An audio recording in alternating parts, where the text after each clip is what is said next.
બહુ દેવું થઈ ગયું કે આ માતા નડી. એટલે માતાએ દેવું કરવાય? કોઈ મેલડીએ તમને કીધું વ્યાજે લે? કોઈ મેલડીએ કીધું કે ભાઈ તારી પહોંચ નહીં હપ્તા ભરવાની ગાડી લે, તારી પહોંચ નહીં ઘર લેવાની, તું લોન લઈને ઘર લે? મેલડી કહેવાય હતી કે કોઈ કુળદેવી ચામુંડા કહેવાય હતી? હા શું ખોટું? દેવું થઈ જાય માડી તું ચો જઈ, તારા આટલા દીવા કરું છું. એટલે માડી કે હું અહીંયા જ છું, તું ચો ખોવાઈ ગયો તો?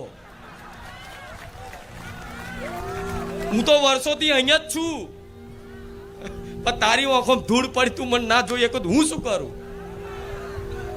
હા શું ખોટું? સ્વાર્થની લોભ લાલચની ધૂળ પડી હોય તો લોભ લાલચની સ્વાર્થની આંખોથી થોડી માં દેખાય? ના દેખાય ને? હા, તો ક્યારે આવું કરવું? દેખા દેખી બિલકુલ બંધ કરી દેવી. હા, માતાજીની કૃપા હોય અને તમારા જોડે પૈસા હોય તો એક નહીં 4 ગાડીમાં ફરો, ના નહીં.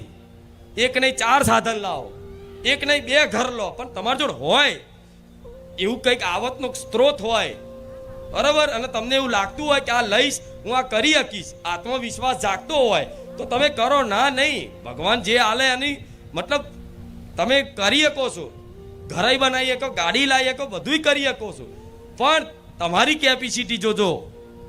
તમારી કેપેસિટી ના હોય એની બહાર પગ મૂકતા